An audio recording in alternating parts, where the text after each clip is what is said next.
하나님의 말씀은 신약 성경 우리 요한계시록 12장 우리 13절에서 17절 말씀까지가 되겠습니다. 제가 어떻게 드리겠습니다. 이것은 지난주에 제가 여러분들에게 우리 예배도 설교했던 내용인데요. 다시 한번 제가 또 본문을 가지고 또 설교를 하도록 하겠습니다. 13절에서 17절 봉독해 드리겠습니다. 이것은 하나님의 말씀입니다. 용이 자기가 땅으로 내쫓긴 것을 보고 남자를 낳은 여자를 박해하는지라. 그 여자가 큰 독수리의 두 날개를 받아 광야 자기 곳으로 날아가 거기서 그 뱀의 낯을 피하여 한 때와 두 때와 반 때를 양육받으매 여자의 뒤에서 뱀이 그 입으로 물을 강같이 토하여 여자를 물에 떠내려가게 하려 하되 땅이 여자를 도와 그 입을 벌려 용의 입에서 토한 강물을 삼키니 용이 여자에게 분노하여 돌아가서 그 여자의 남은 자손 곧 하나님의 계명을 지키며 예수의 증거를 가진 자들과 더불어 싸우려고 바다 모래 위에 서 있더라. 아멘. 지난주에 제가 93년반이 대환란의 기간이라고 하는 이 내용에 대해서 여러분들에게 제가 이제 말씀을 드렸습니다. 이 대환란은 어느 개인이나 어떤 단체가 만든 용어가 아니고 성경에서 우리에게 교훈하고 있는 그런 내용이라고 제가 말씀을 드렸고요. 또 구약 성경에서 대표적인 내용과 신약 성경에 나오는 그러한 내용들을 가지고 제가 여러분들에게 말씀을 드렸습니다. 예수님을 믿게 되면 이제 예수님 영접하고 구원을 받잖아요. 구원을 받았다고 끝나는 것이 아니죠.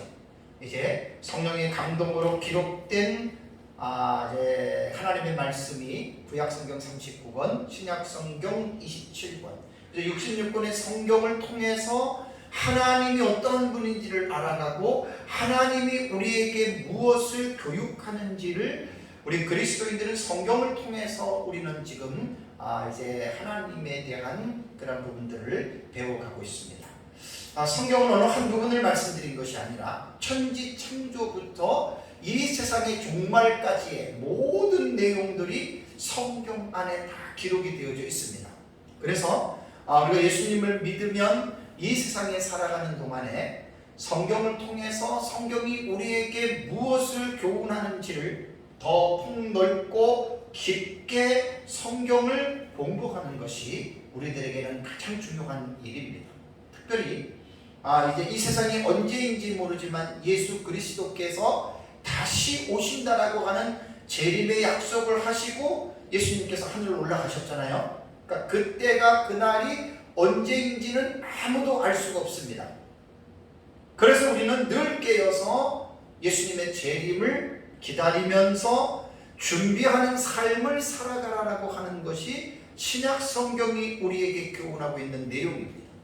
그래서 신약 시대의 교회는 무엇보다도 이제 하루가 지나가면 지나갈수록 예수님의 재림이 가까이 오기 때문에 계시의존 사색을 통해서 예수님의 재림 직전에 어떠한 일이 이 세상에 일어날 것인지에 대해서 우리는 구체적으로 성경을 우리는 이제 공부를 해야 됩니다. 그래서 성경의 이 종말론이라고 하는 이 부분은 이제 마지막 부분에 일어나는 일이기 때문에 하나님의 나라의 사상의 관점으로 성경을 제가 봐야 된다라고 여러분들에게 많이 말씀을 드렸습니다. 종말론은 하나님의 나라가 완성이 되는 것의 그 부분을 우리는 이제 종말론이라고 그렇게 이야기를 합니다. 그래서 성경을 우리가 이제 종말론적인 차원에서 성경을 연구하다 보면 예수님 재림 직전에 일어날 사건들에 대해서 참 감사하게도 하나님께서는 구약 성경에 특히 다니엘서와 선지서들 그 다음에 신약 성경을 통해서 예수님의 재림 직전과 그 이후에 일어날 사실들에 대해서 얼마나 분명하게 성경에 기록을 해 놓은지 모릅니다. 그래서 저는 종말론을 꾸준히 계속해서 지금도 연구를 하면서 이제 이러한 부분들을 정리해서 책으로 쓰고 또 강의를 하고 설교를 하면서 제가 이제 살아가고 있습니다. 그래서 지난주의 말씀의 내용 가운데에 대환란이 무엇이냐라고 하는 대환란에 대한 의미와 그렇다면 이 대환란은 언제 일어나느냐, 또한 어떻게 일어나느냐. 그렇다면 하나님을 믿는 우리 성도들은 이 대환란을 어떻게 우리는 준비해야 되느냐라고 하는 것이 사실은 성경에 다 기록이 되어져 있습니다. 그래서 저는 특히 마지막 시대를 살아가고 있는 성도들에게는 예수님의 재림 직전에 일어날 대환란에 대한 분명한 준비하는 삶을 살아가야 된다라고 이제 지난주에 말씀을 드렸습니다. 지난주에 말씀을 간략하게 요약해 드리면 구약적인 개념에서 다니엘서 12장 1절의 말씀을 가지고 말씀을 드렸습니다. 그때에 내 민족을 호위하는 큰 군주 미가엘이 일어날 것이요 또 환란이 있으리니, 그 환란에 대해서 교훈을 하면서 이는 개국 이래로 그때까지 없던 환란일 것이며 라고 다니엘은 이 대환란에 대한 이 부분을 이제 다니엘이 예언을 했죠. 그 다음에 또 신약 성경에 마태복음 24장 21절에 예수님 말씀에 이는 그때에 큰 환란이 있겠습니다. 메갈레 들립시스라고 했잖아요. 메가라고 하는 말은 아주 크다라고 하는, 가장 크다라고 하는 말인데요. 그런 환란이 아주 큰 환란이 있는데 그 어떤 정도의 환란이냐면 창세로부터 지금까지 이런 환란이 없었고 후에도 없으리라라고 이렇게 예수님께서 말씀을 하셨습니다. 그래서 구약 성경의 다니엘이 예언한 대환란과 신약 성경의 예수님께서 말씀하신 이 대환란은 인류 역사 가운데에 일어났던 어떠한 환란보다도 더 큰 환란이다. 그래서 그렇게 우리는 본문의 말씀을 이해를 해야 됩니다. 그래서 이 대환란은 언제 우리가 일어나냐면 특별히 요한계시록의 사건에 대한 해석에서 제가 5가지 해석권 말씀을 드렸습니다. 과거적 해석과 역사적 해석과 미래적 해석과 이상적 해석과 그 다음에 절충주의 해석법을 말씀을 드렸잖아요. 그러니까 절충주의는 뺀다 하더라도 이 사건이 4가지 관점에서 요한계시록에 기록된 사건들을 학자들이 해석을 합니다. 우리는 이제 미래주의 해석으로 하기 때문에 예수님 재림 직전에 일어나는 장차 될 일들의 사건으로 우리는 이제 요한계시록을 해석하기 때문에 여기에서 말하는 대환란은 예수님 재림 직전에 일어나는 한 일의 기간 중에 바로 이 대환란이 일어난다라고 우리는 성경을 해석하는 것입니다. 그렇다면 이 한 일의 가운데에 그 가운데서도 우리는 전반부가 아닌 후반부가 대환란이라고 우리가 그렇게 성경을 해석하는 이유는 그 성경의 근거가 다니엘서 9장 27절에 분명하게 제시하고 있죠. 그래서 다니엘서 9장 27절을 보면은 그가 장차 많은 사람들과 더불어 한 일 동안의 언약을 굳게 맺고 슈베임이라고 하는 이제 일곱의 일곱들이라고 하는 뜻이거든요. 그러니까 한 주라고 해석하는 일주일로 보통 해석들을 하는데 그 일주일이 7번이다. 그래서 77에 49에서 보통 이제 그것을 491로 학자들이 이제 그 부분들을 그렇게 해석을 하거든요.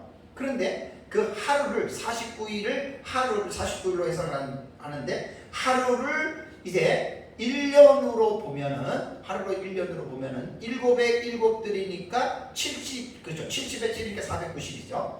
70의 7들이니까 490일이 돼서 대다수의 학자들이 490일을 하루를 일수대로 해석하는 것이 아니라 하루를 1년으로 해석한다고 했습니다. 거의 대다수 학자들이 그렇게 봅니다. 칼빈 같은 신학자도 하루를 1년으로 이제 환산을 해서 490년으로 보는 거거든요. 그래서 한 일의 년은 490년 동안의 언약을 맺고 그 다음에 이제 27절 B절을 보면 그가 그 일회의 절반이라고 하는 히브리어 헤치라고 하는 이 단어는 한 일회의 490년에 해당이 되는 절반을 말하는 거거든요. 아니 한 일회 그러니까 한 일회의 절반이니까 7년의 절반을 말하는 거예요. 그래서 한 일회의 해석법에서 이 7년의 해석법에서 참 중요한 것은 어쨌든 본문에서 절반을 나누었기 때문에 전반부와 후반부에 이루어지는 이 상황들이 성경에는 분명하게 명시되어져 있거든요. 그래서 이제 이 종말론을 연구하다 보면 이 한일에 대한 해석법 가운데에 문맥을 보고서 이것이 전반부에 해당이 되느냐 후반부에 해당이 되느냐라고 하는 것이 결정이 되는 거예요.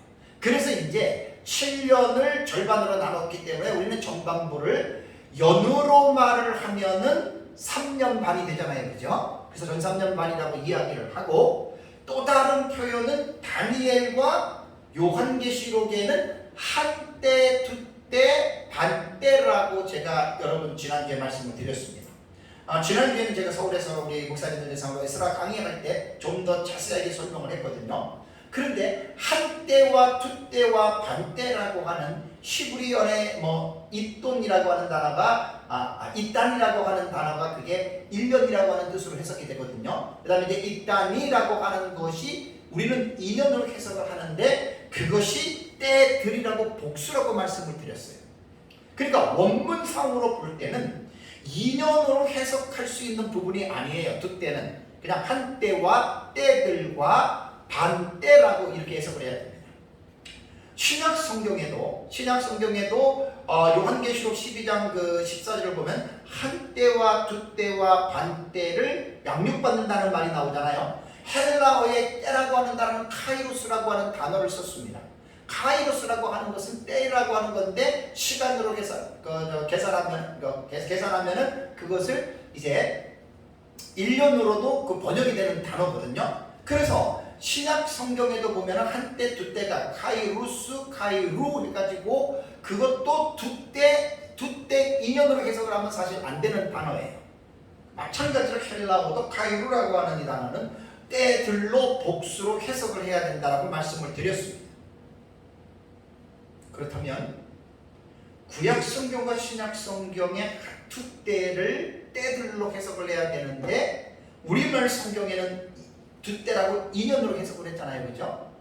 이것이 원어를 번역하는 과정에서 2년으로 해석하는 데는 무리가 있지만 성경을 서기하고 성경을 해석하는 과정에 있어서 이 때들이라고 하는 복수는 2년으로 해석을 해도 전혀 틀리지 않다라고 제가 여러분들에게 말씀을 드렸습니다. 그 근거가 다니엘서를 연구하다 보니까 다니엘서에서 강조하고 있는 것은 지금 다니엘서 9장 27절에 그 일의 절반이라고 하는 7년을 정확하게 미들이라고 하는 단어에 해치라고 하는 히브리어 단어는 중간이라고 하는 거거든요. 딱 중간 지점을 나눈 것이기 때문에 연으로 표현을 하면 분명하게 3년 6개월이 나옵니다.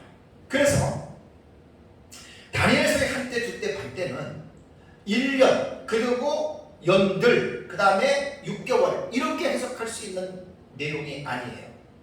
그래서 이제 다니엘서에 기록된 종말론적인 개념으로 볼 때에는 때들이라고 하는 이따닌이라고 하는 그 복수는 2년으로 해석을 해도 무방합니다. 그래서 이제 우리말 성경은 그래도 이제 누가 번역을 했는지 두때로 이렇게 우리말을 번역을 했잖아요. 근데 영어 역본들을 보면 거의 다가 a time 그 다음에 times라고 하는 때들로 번역을 했어요. 그러니까 1년과 그 다음에 연들과 그 다음에 a half time 이래가지고 1년의 절반 이렇게 번역을 했거든요. 근데 이 사실은 번역상은 그렇게 번역을 하고 해석을 할 때에는 제가 지금 말하는 대로 1년과 2년과 6개월에서 3년 6개월로 그렇게 설교를 해도 이해를 해도 전혀 문제가 없다라고 하는 사실입니다. 그래서 그 일의 절반을 전반부 후반부는 연으로 말을 하면은 3년 6개월이고 또 다른 표현은 한때 두때 반때 같이 보면 돼요. 3년 6개월로. 그 다음에 일자로 말하면은 1260일이라고 했잖아요. 그죠? 그래서 전반부와 후반부가 이렇게 이제 구분이 됩니다. 그래서 다니엘서 9장 27절에 한 일회와 일회의 절반이라고 하는 이 부분이 분명하게 명시되어져 있기 때문에 다니엘서와 요한계시록은 내용들이 중복되어져 있는 그 어느 시점에서 일어나는 사건들을 분명하게 적시라고 하는 말은 지적해서 제시했다라고 하는 말이에요. 분명하게 적시하고 있기 때문에 우리는 이제 이 부분을 후 3년 반에 일어나는 이 사건에 대해서 우리는 그 사건을 바로 대환란이라고 이야기를 하는 겁니다. 조금 더 자세하게 말하면 다니엘서 9장 27절에 보면은 이 부분은 조금 더 넓혀서 볼게요. 왜 후 3년 반이 대환란이냐? 자, 이 후 3년 반의 대환란의 근거는 요한계시록 이전에 다니엘서 9장에 나와요. 70일에. 지난주에도 말씀을 드렸습니다. 다니엘서 9장 26절을 제가 A, B, C, D 네 파트로 제가 구분을 하고 27절도 A, B, C, D 네 어구로 그것을 제가 구분을 했어요. 그죠? 그럼 다니엘서 9장 26절부터 C, D까지 보면 장차 하나님의 백성이 와서 그 성읍과 성소를 무너뜨리려니와 이것이 후 3년 반에 일어나는 사건이라고 분명히 말씀했습니다. 그 메시아적 해석법을 하는 무천년주의에서는 또 혹은 일부 역사적 전천년주의에서는 장차 하나님의 백성이 와서 성읍과 성소를 무너뜨리려는 사실을 주후 70년에 디도 장군이 예루살렘 성을 함락하는 것으로 해석을 합니다.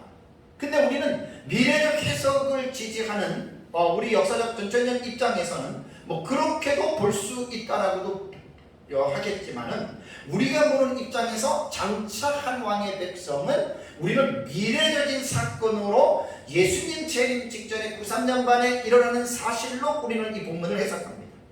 그래서 이것은 디도가 예루살렘을 함락한 주 70년이 아니고 예수님 재림 직전에 93년 반에 일어나는 전쟁이 있죠. 그것이 유브라데 전쟁이에요. 그래서 다니엘서 7장을 보면은 네 짐승 4대 열강들이 일어나는 전쟁으로서 우리는 그 전쟁을 3차 핵전쟁으로 우리는 그 부분을 해석을 합니다.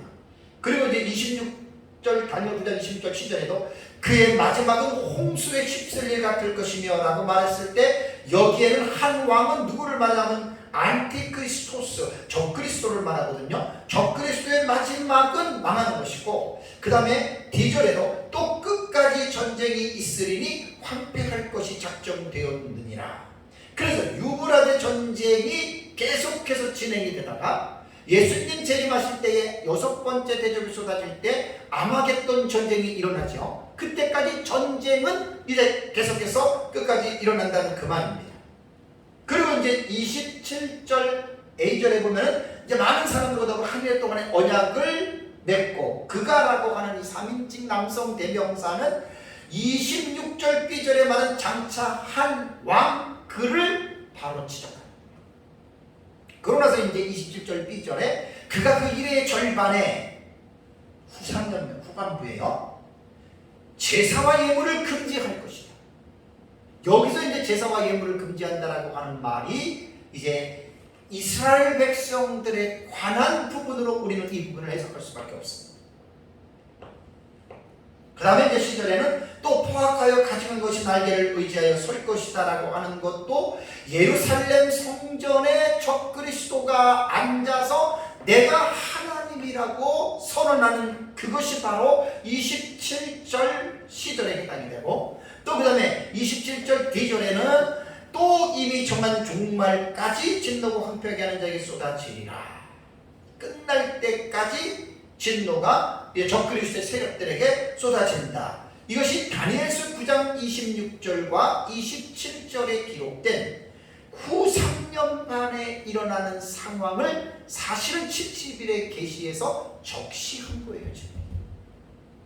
그래서 이러한 사실을 근거로 아까 다니엘서 12장 1절에 개국 이래로 이때까지 없던 환란일 것이라고 말씀을 드렸잖아요. 그래서 그것이 바로 대환란에 대한 의미가 바로 3년 반 대환란이라고 보는 거예요.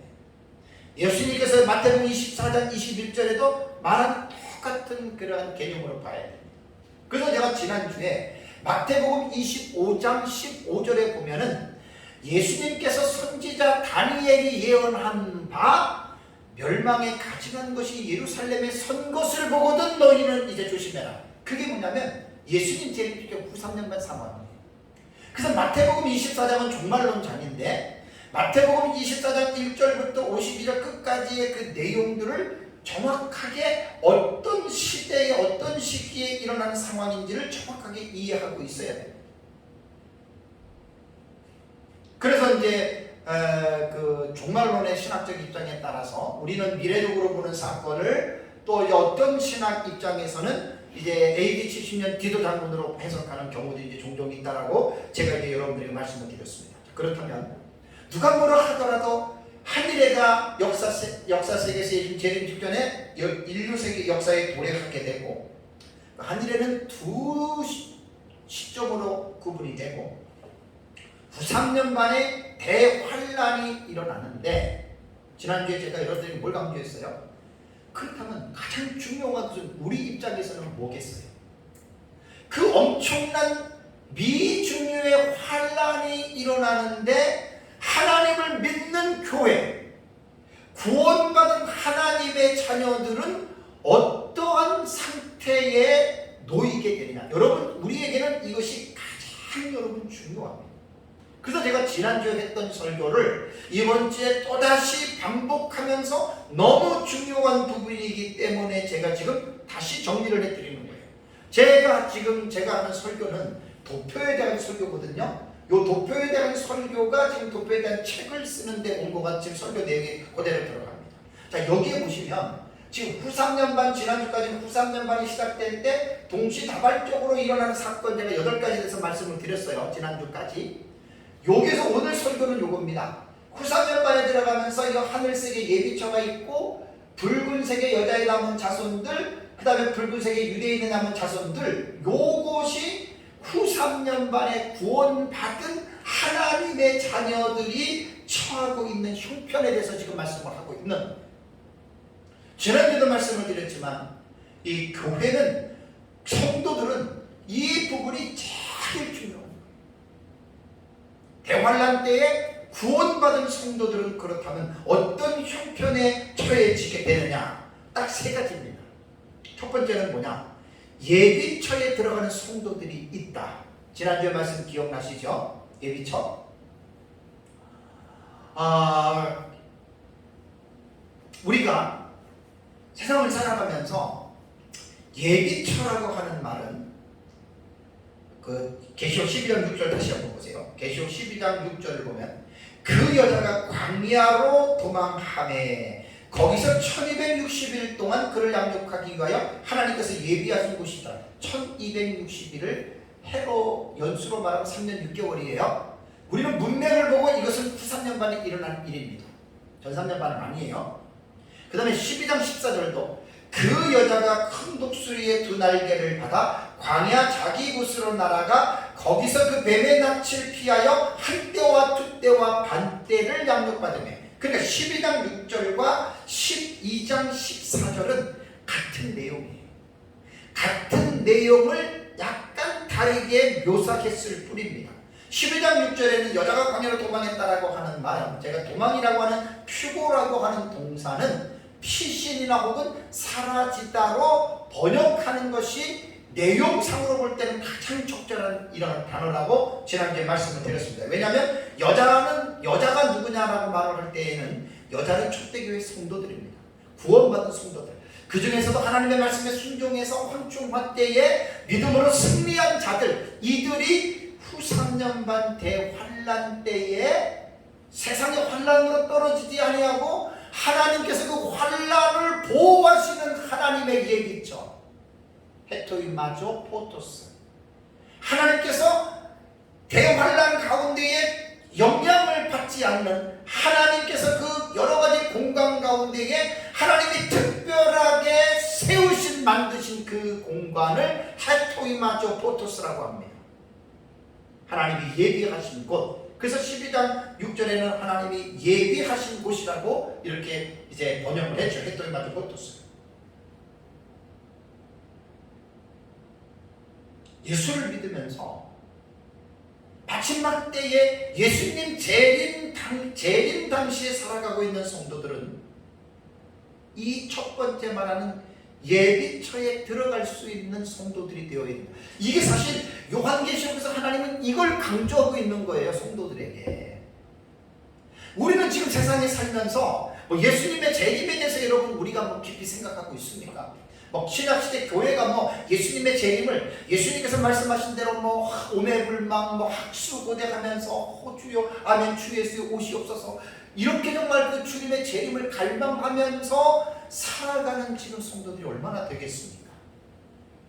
손양원 목사님처럼 잠잘 때 깨끗한 속옷하고 겉옷을 머리맡에 놓아두고 자다가 예수님이 밤에 재림하면 내가 이 옷을 입고 예수님 만나겠노라. 그게 개인의 신앙의 자세예요. 늘 그랬다고 그래요.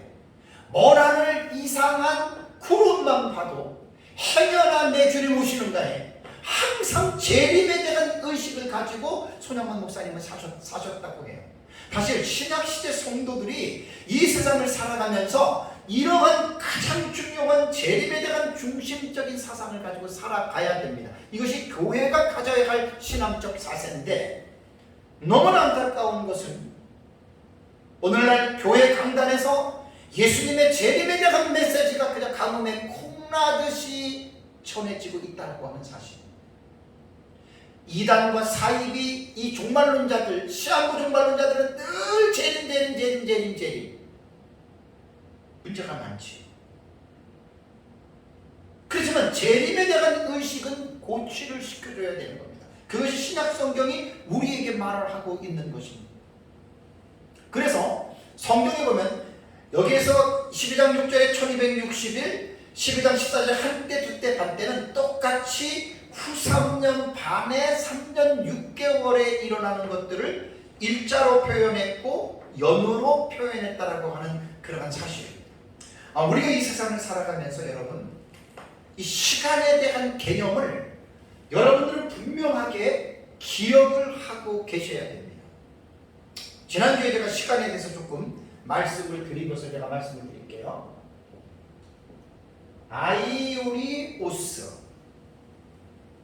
아이오리오스라고 하는 이 헬라어 단어는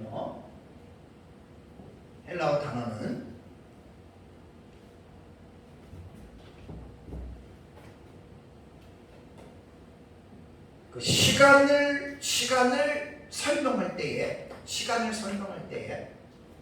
영원한 시간을 설명할 때에는 이 헬라어의 아이오리오스라고 하는 이 단어를 씁니다. 이 명사를 씁니다. 영원한 시간.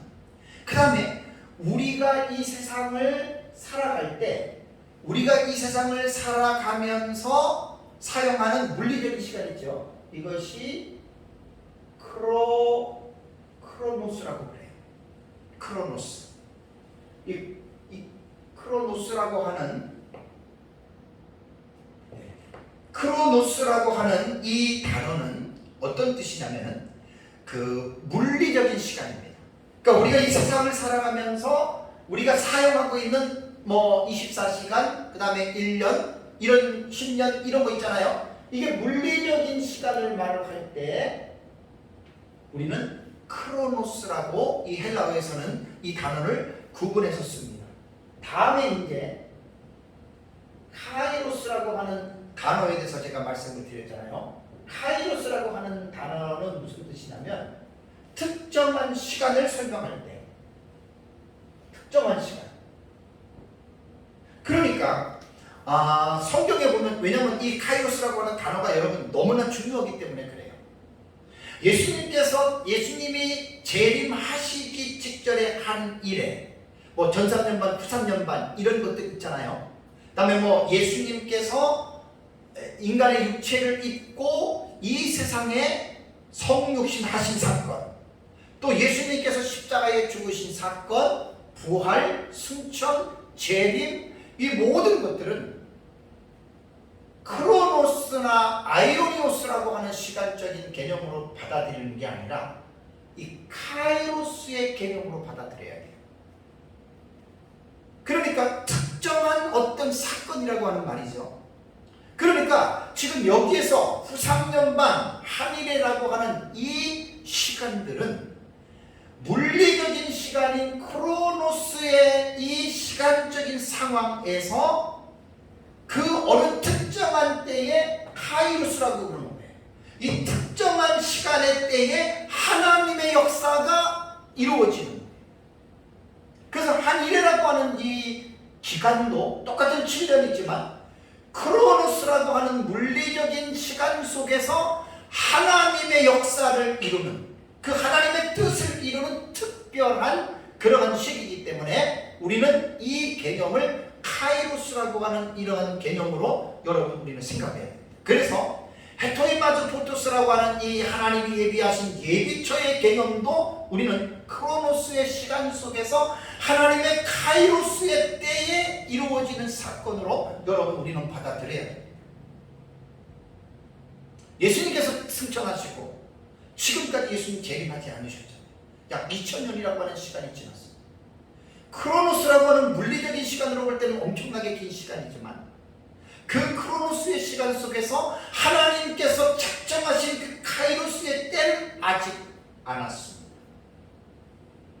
그래서 우리가 성경을 읽으면서 예수님의 재림과 관련해서 우리는 카이로스라고 하는 이 시간적인 개념을 이해하지 못하면, 와, 2000년이 지났는데도 예수님 안 왔네, 예수님 거짓말 시켰나, 이렇게 잘못 생각할 수도 있다라고 하는 사실이에요.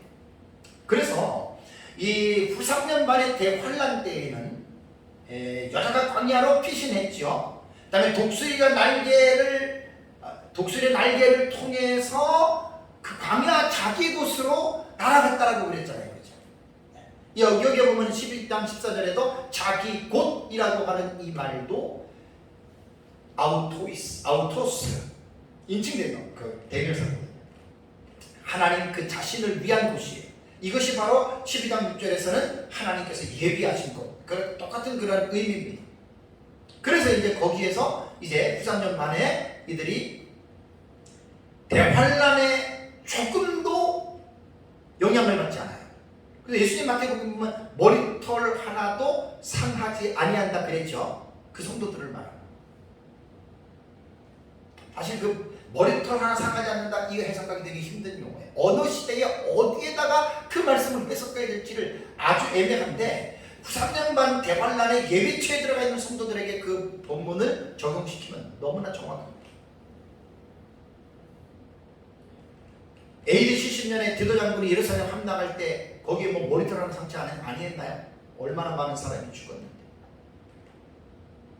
그래서 이제 지난주에는 제가 계시록 7장에 흰옷 입은 큰 무리들이 들어가 있는 그 장소가 바로 예비처다. 많은 사람들이, 구원받은 사람들이 천국에 있는 모습으로 보는데, 그 예비처 7장에 그 11절부터 17절까지 내용을 잘 읽어보세요. 그게 천국의 상황만 보는 것이 아니라 이 땅에서 이루어지는 상황도 같이 묘사하고 있기 때문에, 계시록 7장 9절에서 17절의 내용은 하늘의 장면도 있고 땅의 장면도 있어요. 그래서 제가 땅에서 일어나는 내용이 계시록 7장 9절과 10절이 땅에서 일어나는 사건이에요. 그 다음에 이제 11절에서 이제 14절까지가 하늘의 상황을 보여주는 거예요. 하늘의 상황. 그리고 그 7장 15절과 17절도 그것이 하늘이 아니고 땅의 내용입니다. 땅의 내용. 그래서 어떤 사람들은 이걸 이해를 못해요.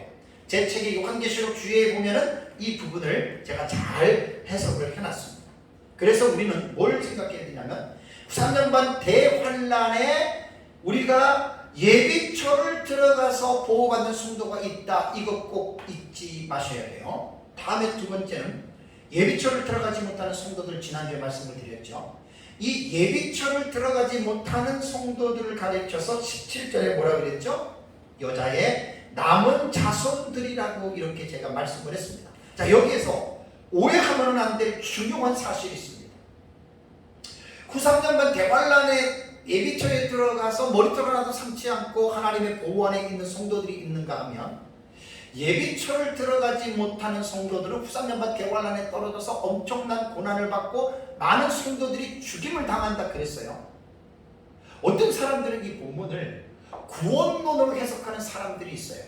예비처에 들어간 사람들만 천국 가고 예비처에 들어가지 못한 성도들은 지옥 간다. 그건 성경에 대해서 잘 모르는 사람들이에요. 왜냐하면 구원에 대한 조건은 예수 그리스도를 믿느냐 믿지 않느냐에 달려있는 것이지, 예비처가 마치 천국이고 예비처를 들어가지 못하면 지옥이다, 그렇게 성경을 해석하면 절대 안 돼요.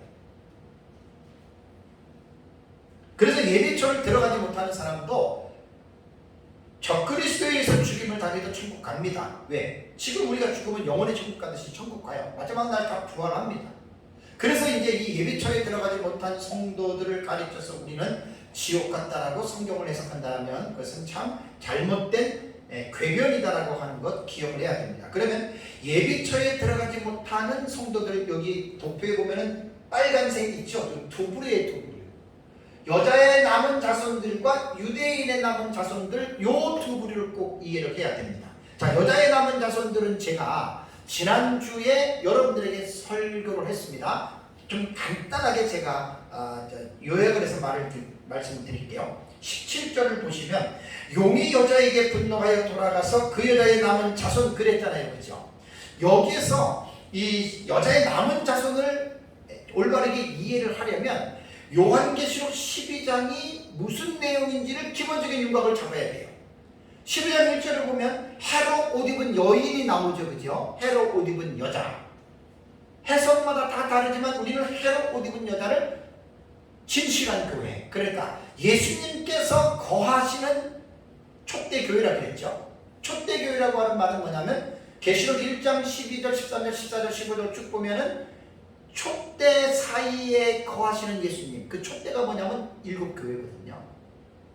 그러니까 진정한 교회예요. 참된 교회를 촛대교회라고 해요. 거짓된 교회를 요한계시록에서는 음료교회라고 그래요.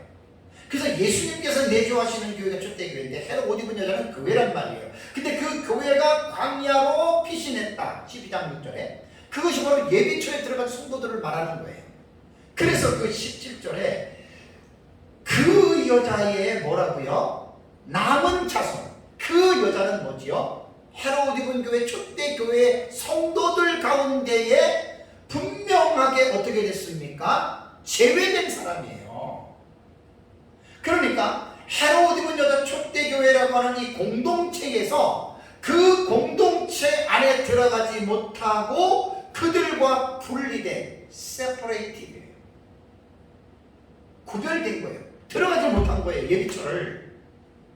그래서 그 여자의 남아있는 자손이라고 12장 17절에는 분명하게 지금 말씀을 하고 있다라고 하는 사실입니다. 그래서 이 여자의 남은 자손들은 이제 결국은 어떻게 되냐면 예비처를 못 들어갔잖아요. 그래서 가장 쉽게 이해할 수 있는 본문이 마태복음 열처녀 비유입니다. 지혜로운 다섯 처녀, 미련한 다섯 처녀. 지혜로운 다섯 처녀는 신랑을 만나서 기름을 준비해서 기다리다가 신랑을 만나서 혼인잔치에 들어갔고, 미련한 다섯 처녀는 기름을 사러 간 사이에 신랑이 왔잖아요. 그렇게 보시면 돼요. 그렇게 보시면. 그래서 여자의 남은 자손들은 그 예비처에 들어간 무리에 들어가지 못한 그들이기 때문에 남아있는 자손들이라고 이렇게 말을 합니다. 처음 듣는 분들은 그러면 누가 예비처를 들어가고 똑같이 구원받았는데 어떤 사람이 예비처를 들어가고 어떤 사람이 예비처를 못 들어가느냐. 그래서 이제 요한계시록에서 첫째 화, 황충화에 대한 해석이 참 중요하다라고 하는 말입니다. 그래서 이제 황충화의 해석에서 가장 어려운 난제가 뭐냐면 피해자를 설정하는 문제예요. 많은 사람들이 황충화에서 피해자를 불신자로 보는데 그 불신자로 볼 수가 없어요. 성도예요, 성도. 그래서 이제 그 황충화를 우리는 믿음의 시련, 성도들을 이제 알곡과 쭉정이를 구분하는 그 화로서 우리 황충화를 해석을 하고, 그 황충화에서 믿음으로 승리한 자, 열처녀 비유로 말한다면 그릇에 기름을 준비하고 성령으로 충만하고 하나님의 말씀 안에서 믿음으로 승리한 그들이 바로 예비처를 들어가고 미련한 다섯 처녀들처럼 말씀 안에서 깨어있지 않고 육신의 소욕을 따라서 살고 하나님의 말씀을 불순종하면서 살아가던 그들은 예비처를 들어가지 못하고 후 3년 반에 그들이 떨어진 자들이다, 이렇게 보는 거예요.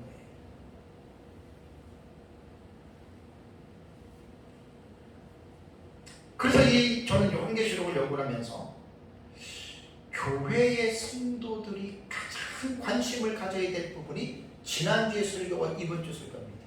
대환란이 어떤 것이고 대환란의 성도들은 어떠한 형편에 처해지느냐, 여기에서 선택은 누가 하느냐? 성도들 각자가 하는 거예요. 예비처를 들어가기 위해서는 구원하고 상관없다 그랬어요. 대환란에 대한 부분이에요. 늘 깨어서 예수님이 말한 것처럼 조심하면서 말씀 안에서 깨어있고 성령 충만한 자들이 바로 예비처에 들어가고, 못 들어가는 자들은 자기가 육적인 삶을 살았기 때문에 여러분 이제 그렇게 됐다라고 하는 사실입니다. 그래서 참 안타깝잖아요. 똑같이 구원을 받았는데 왜 누구는 예비처를 들어가고 누구는 이 후 3년 반 대환란에 따라서, 지난주도 말했지만 엄청나게 죽습니다. 오후에 제가 이 부분 다시 또 자세히 그 말씀을 제가 드리겠습니다. 제가 이제 지난번에 설교는 요한계시록을 기록된 순서대로 주의를 했고, 지금 설교하는 방식은 주예가 아니고 사건을 연대기적으로 지금 해석해 나가는 거예요. 연대기적으로. 그 차이를 잘 이제 이해를 해야 됩니다. 그래서 사실은 첫째와 황중하는 이 세상의 교회가 공식적으로 겪는 환란이고, 이 환란을 통해서 여자의 자손이냐 여자의 남은 자손이냐라고 이제 구분이 되는 것이다라고 하는 말입니다. 그래서 이제 여자의 남은 자손들, 이 사람들 구원받은 자들이에요. 후 3년 반 대환란에 떨어져서 이제 대환란을 겪어야 돼요. 자세한 상황은 오후에 제가 말씀을 드리겠습니다. 자, 그 다음에 이제 세 번째가 뭐죠? 유대인의 남은 자손들입니다. 이거 진짜 해석을 잘해야 됩니다. 성경에 보면 무슨 유대인의 남은 자손이 있느냐 이런 말은 없어요.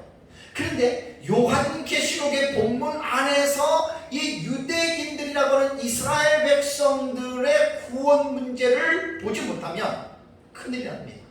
세대주의자들은 교회와 이스라엘을 철저하게 분리해서 요한계시록 안에서 모두를 다 유대인으로 이렇게 해석하는 경향들이 있어요. 대다수를 유대인으로 해석을 해요. 이건 상당히 잘못된 겁니다. 근데 안타까운 사실은 뭐냐면 요한계시록 안에서 이스라엘 백성들이라고 하는 특별한 아브라함의 자손 육신의 혈통들을 보지 못하는 것도 사실은 문제입니다.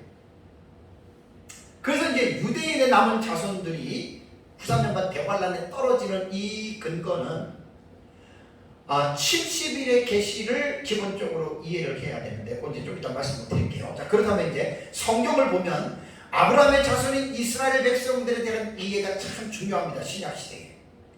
우리 갈라디아서 3장을 한번 가보실래요? 갈라디아서 3장 7절과 9절.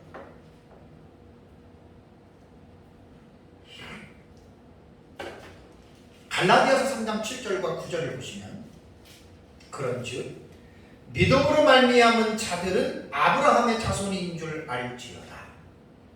또 하나님이 이방을 믿음으로 말미암아 의로 정하실 것을 성경이 미리 알고 먼저 아브라함에게 복음을 전하되 모든 이방인이 너로 말미암아 복을 받으리라 하였느니라.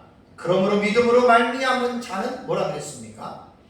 믿음이 있는 아브라함과 함께 복을 받느니라라고 바울은 갈라디아 교인들에게 아주 중요한 사실을 교훈했습니다. 이 말이 뭐냐면 구약시대의 이스라엘 백성들은 자기들만 아브라함의 자손이다, 자기들만 구원을 받고 이방인들은 구원을 받지 못하고 지옥의 땔감들이다라고 유대인들은 대단한 착각을 했죠. 근데 여러분, 하나님께서 죄인들을 구원하시는 하나님의 구원의 계획을 성경의 전체적인 맥락으로 볼 때 하나님은 이 세상에 있는 모든 사람들, 민족을 초월합니다. 민족을 초월해서 모든 대상들에게 택자들을 하나님께서 결정해 놓으셨습니다. 구원의 계획을 창세기 12장에 보면은 아브라함이라고 하는 한 사람을 하나님이 선택하셔서 그리고 그를 부르고 너의 자손들에게 내가 복을 주겠다라고 언약하시죠. 여기에서 아브라함의 자손이라고 해서 육신적인 이스라엘 백성들만 말하는 것이 절대로 아닙니다. 그 본문은 갈라디아서 본문으로 미루어 볼 때에는 내 자손은 신약 시대의 이스라엘 백성들이 볼 때에 이방인이라고 하는 그들도 아브라함의 자손으로 하나님의 계획 속에는 정해져 있었다라고 하는 사실이죠. 그런데 이것을 유대인들이 이스라엘 백성들이 못 본 거예요. 그래서 이제 구원에 대한 이 범위를 좁게 보고 있던 그들이 결국 이제 예수 그리스도께서 오시고 또 예수 그리스도를 통해서 이 구원이 하나님의 원래의 계획대로 이방을 향하고 그리고 이제 이 복음은 지금 평만하게 전 세계로 지금 펼쳐지지 않았습니다.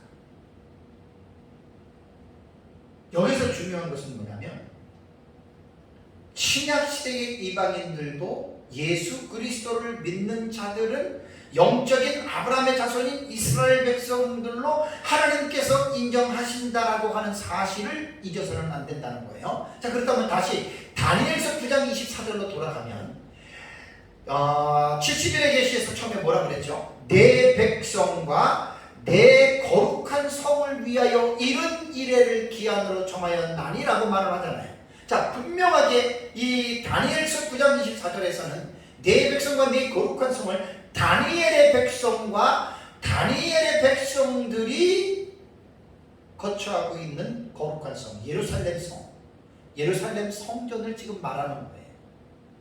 그래서 70일의 계시는 협의적으로는 이스라엘 백성들을 위한 계시이지만 실제적으로 70일의 계시는 이스라엘 백성들만을 위한 그 계시는 절대 아닙니다.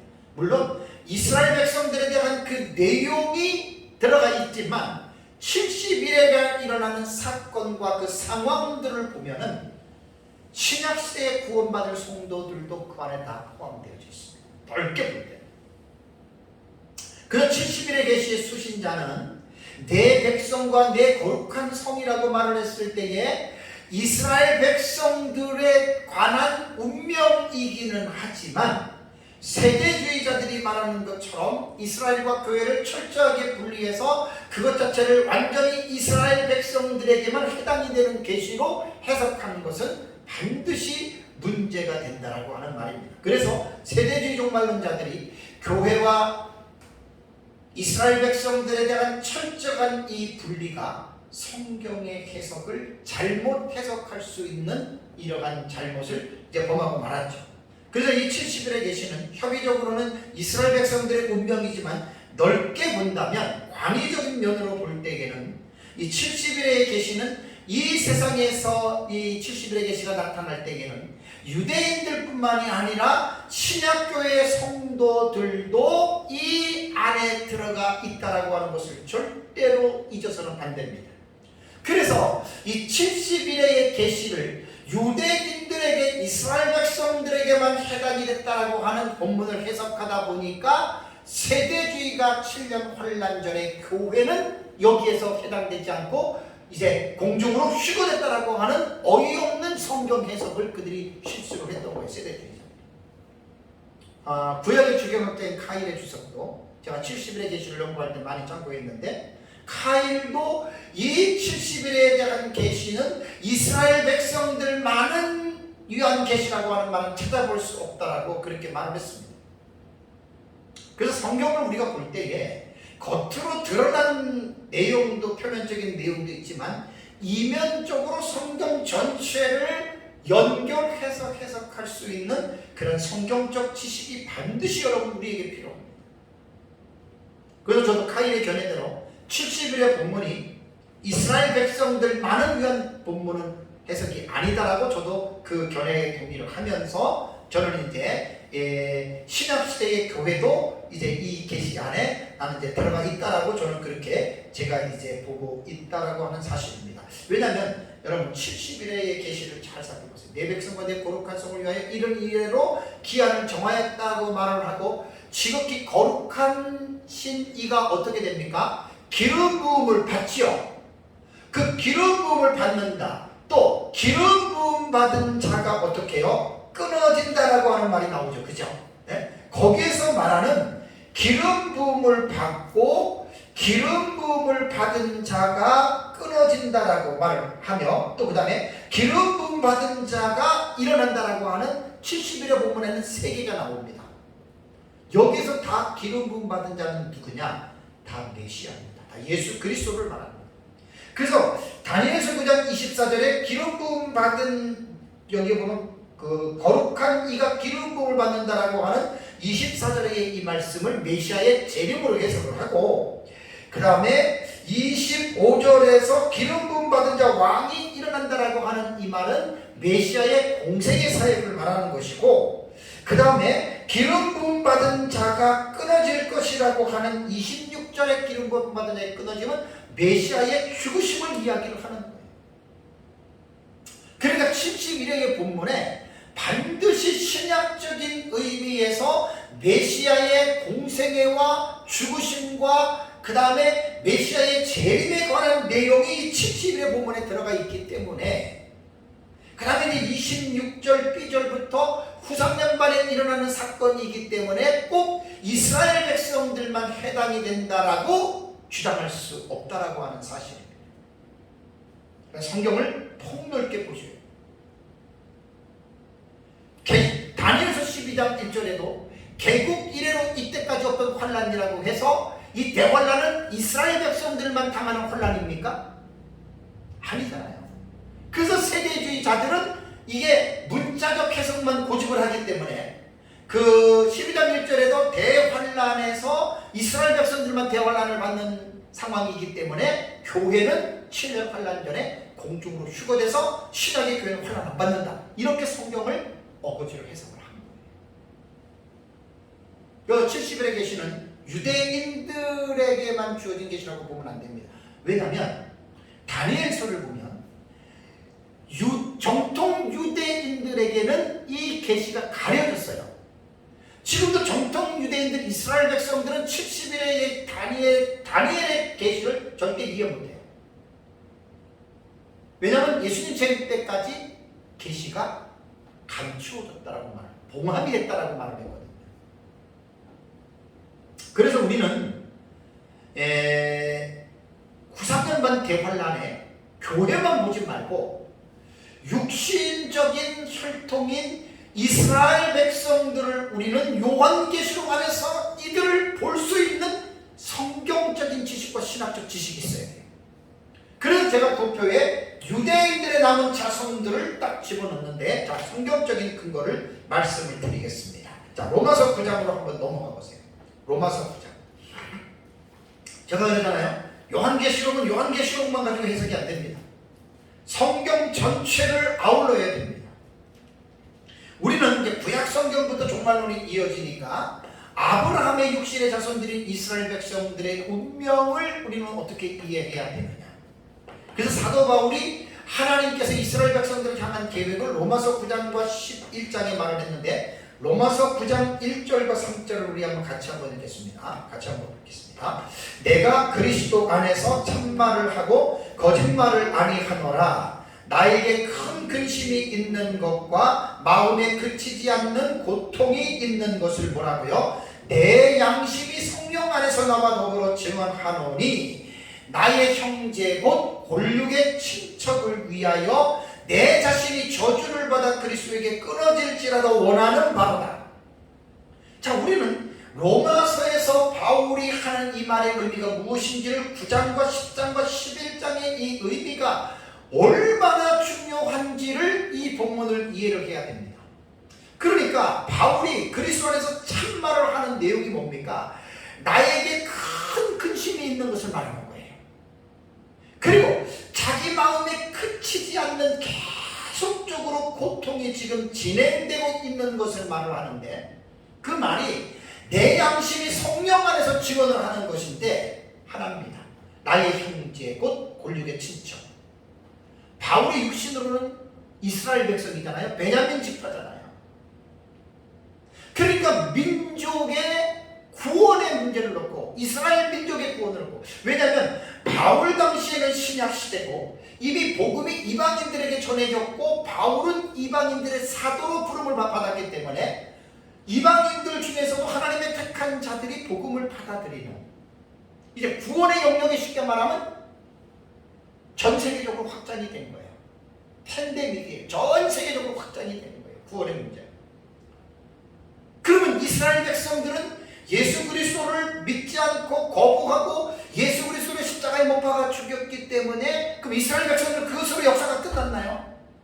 그들은 이스라엘 백성들 그냥 예수님 죽인 문제로 버림을 받아가지고 그 민족은 영원토록 저주를 받는 민족인가요? 아닙니다, 여러분. 그렇게 생각하면 오산입니다.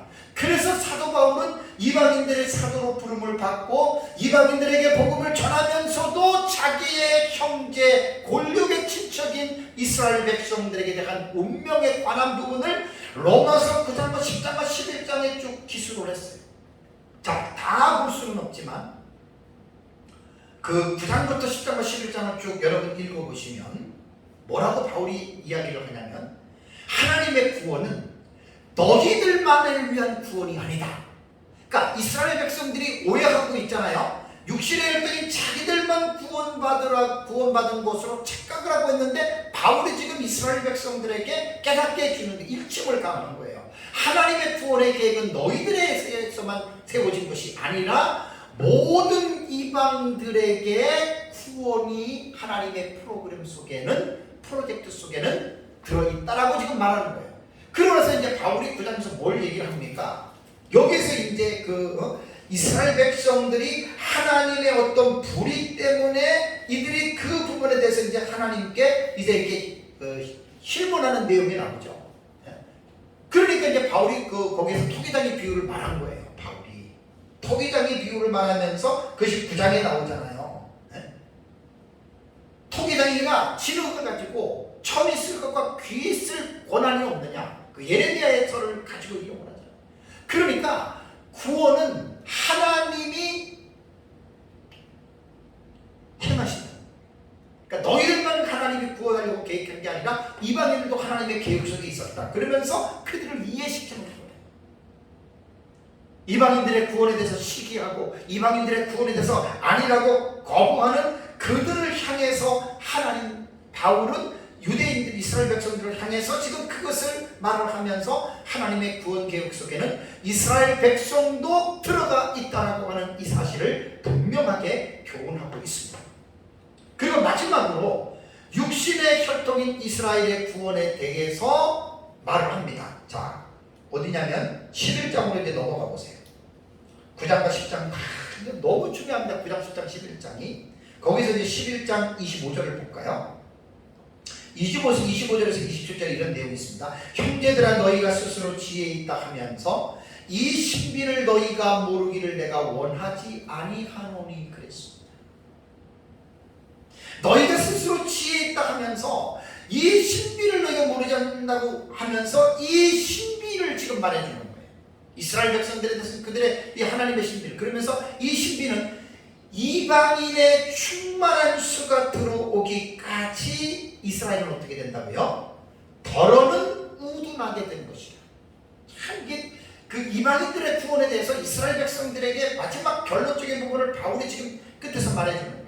그러면서 그리하여야 온 이스라엘이 구원을 받으리라 라는 이 말을 합니다. 그러니까 이스라엘 구원이 있다 없다? 있는 거예요. 언제? 마지막에. 그런데 그 이스라엘 구원이 이루어지는 과정 속에는 이방인의 충만한 수가 들어오기까지는 이스라엘 백성들이 깨닫지 못한다. 지금이 바로 그 상황이에요. 지금 이방인들의 구원의 수가 전 세계적으로 복음이 전파돼서 지금 계속해서 아브라함의 영적인 아브라함의 자손들이 되고 있죠. 그럼에도 불구하고 지금 육신의 이스라엘은 지금 우둔한 상태에서 계속 머물고 있어요. 바울이 지금 로마서 9장과 11장에서 말하는 중요한 것은 이스라엘 백성들의 민족적인 구원입니다. 여기서 오해하면 안 될 사실이, 이스라엘 민족으로 태어난 사람은 무조건 다 다 민족이 구원받는다. 절대로 그런 내용은 아닙니다. 그렇게 말하는 사람이 있기도 합니다. 이스라엘 백성은 무조건 태어나면 100% 구원받는다. 아닙니다. 성경에 그런 내용이 없습니다.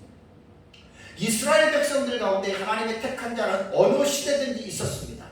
그러니까 지금도 이스라엘 백성들도 지금 택한 자들은 계속해서 구원받고 있어요. 많지는 않지만.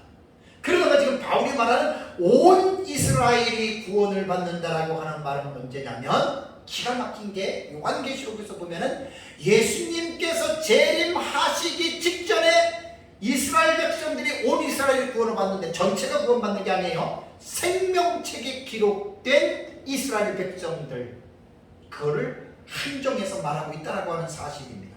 여기서 보면은 이 구원을 하나님의 신비라고 그랬죠. 신비라고 하는 이 단어 헬라어 단어는 미스테리온이라고 하는 단어입니다.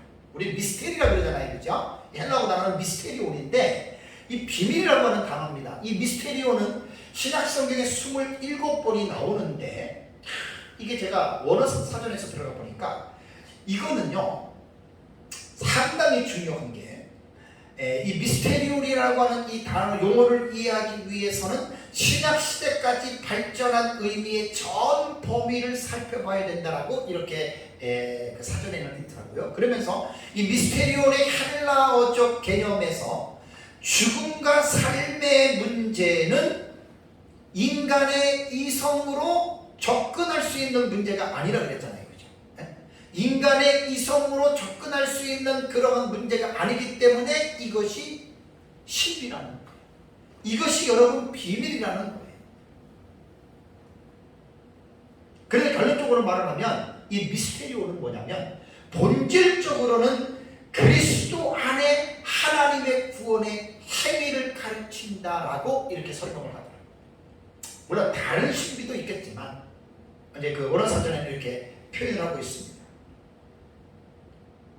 그래서 이스라엘 백성들의 민족적인 회심, 개인적인 회심은 계속 지금도 일어나고 있으니까 그건 괜찮고요. 이스라엘 백성들의 민족적인 회심은 예수 그리스도의 재림 직전에 일어날 것이라고 교훈하는 것이 스가랴서 12장에 나옵니다. 우리 스가랴서 12장 볼까요?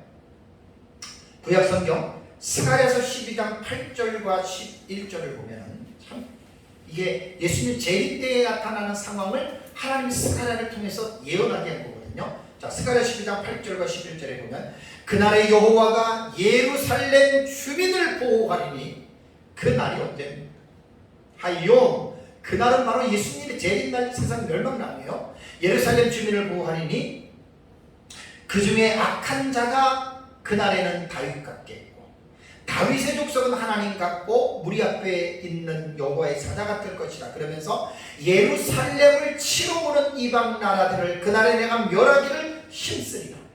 그 다음에 내가 다윗의 집과 예루살렘 주민에게 은총과 강구하는 심령을 부어주리니 그들이 그 찌른 바 그를 바라보고 그를 위하여 애통하기를 독자를 위하여 애통하듯 하며.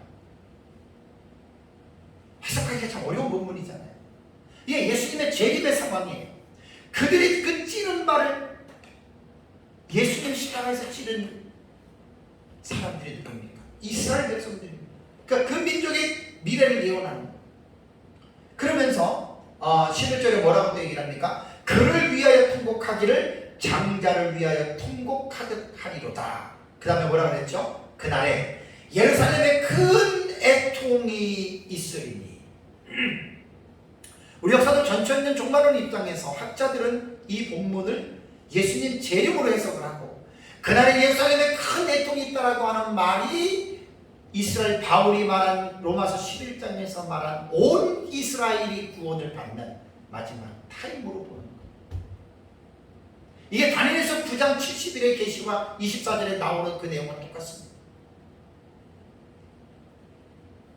그래서 이스라엘 백성들이 제 도표에는 유대인들의 남은 자손들도 대환란에 떨어지는 것은 회개하지 아니한 자들. 그래서 이제 조금 더 유추해서 생각해 보면 한일의 동안에 적그리스도가 많은 사람과 언약을 맺지요. 그 언약을 맺는 가운데에 유대인들이 주체 세력으로 볼 수가 있습니다. 그래서 이 3년 만에 대환란의 지금 교회, 그러니까 이스라엘 백성들도 우리는 하나님의 그 자녀의 기준을 뭘로 보냐면 생명책에 이름이 기록되어 있으면 하나님의 자녀입니다. 생명책에 기록되어 있으면. 그러니까 이 하나님의 자녀에 대해서 우리는 93년반 대환란 때에 어떻게 그들이 처해질 것인가. 그래서 제가 세 가지 도표에 있는 대로 예배처에 들어가는 사람, 예배처에 들어가지 못하는 사람 가운데에 신약시대 교회 성도, 그 다음에 육신적인 이스라엘의 민족들, 그 중에 이건 택한 자들 말하는, 택한 자들 전체가 말하는 게 아니에요. 그래서 이 세 부류가 있다라고 하는 사실을 잘 기억하고요. 저와 여러분들은 이 세상을 살면서 언제인지 모르지만 이 대환란 마지막 때가 와요. 우리는 그때가 언제인지는 모르지만 지금부터 깨어서 우리는 준비하는 삶을 여러분 우리는 살아가야 된다라고 하는 사실 꼭 기억하시기 바랍니다. 그래서 예수님 말한 대로 늘 깨어서 믿음으로 승리하는 삶을 살아가시기를 주님의 이름으로 축원합니다.